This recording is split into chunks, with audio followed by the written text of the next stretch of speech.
In the small town of Blackwoods Falls, Halloween night was always a time of fun, laughter, and a little bit of fear.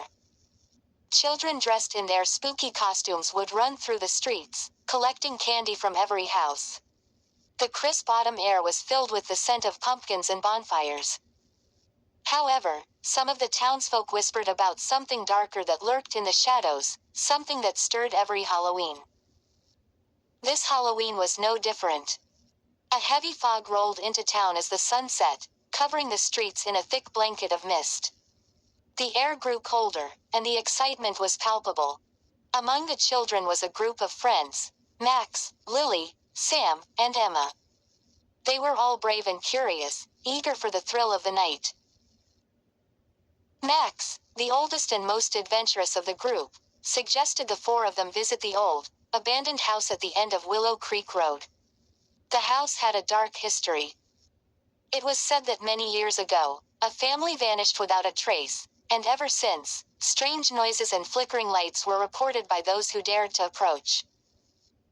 "Come on, it'll be fun," Max insisted, his brown eyes shining with excitement. Lily hesitated. She loved adventure but didn't like the stories she had heard about that house. "What if there really is something there?" she asked, biting her lip. Sam and Emma exchanged nervous glances, but the thrill of adventure pushed them on. As they made their way to the house, the wind howled like a distant wolf, sending a shiver down their spines. They arrived at the gate, which creaked open as if inviting them in. The house stood tall and dark, its windows like empty eyes watching them. Each step toward the front door felt heavier than the last. "It's just an old house," Max said, trying to reassure everyone. "There's nothing to be afraid of." With that, he pushed open the door, and it creaked loudly, echoing through the empty rooms. Inside, the air was damp and musty. Dust danced in the beams of moonlight streaming through the broken windows. The flicker of their flashlights revealed peeling wallpaper and furniture draped in white sheets. They stepped cautiously into the hallway, each footstep stirring memories of the past. As they moved further into the house, a soft whisper echoed around them. "Did you hear that?" Emma asked, her voice barely above a whisper. They all stopped and listened. There it was again, a faint sound, almost like a child giggling. The friends looked at each other in fear. "Maybe it's just the wind," Sam suggested nervously, but deep down, they all felt a growing sense of dread. They ventured deeper into the house, drawn by the whisper. They reached what seemed to be the living room, where a dusty old piano stood in the corner. Suddenly, the piano keys began to play by themselves, filling the room with a haunting melody. Lily screamed, grabbing onto Max's arm.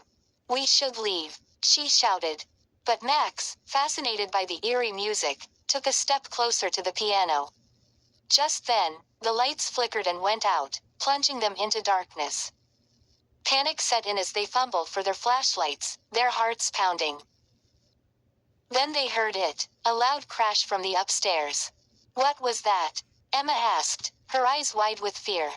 "Maybe it's just an animal," Max said weakly, though he didn't believe it either.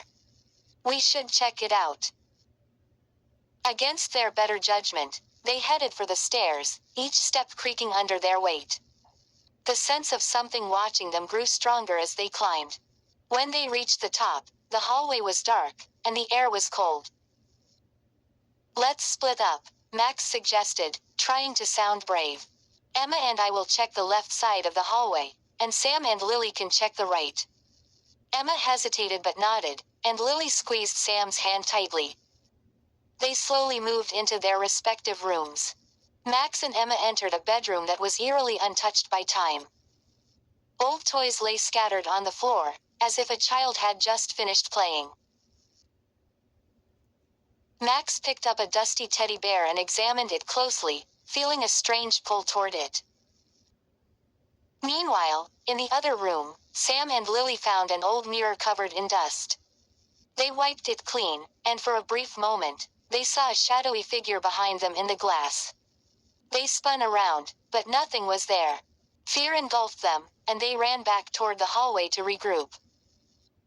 When they rushed back, they saw Max standing frozen, staring at something just beyond the door. "Max, what is it?" Emma asked, her voice trembling. Max pointed, and they all looked to see what he was gazing at. There, at the end of the hallway, was a figure cloaked in shadow, watching them. "Run!" Sam shouted, and they all bolted down the stairs, their hearts racing. The whispers grew louder, now sounding like angry shouts. The door slammed shut behind them as they reached it, but they didn't stop to think. They pushed against it with all their might, and it creaked open, flooding them with moonlight.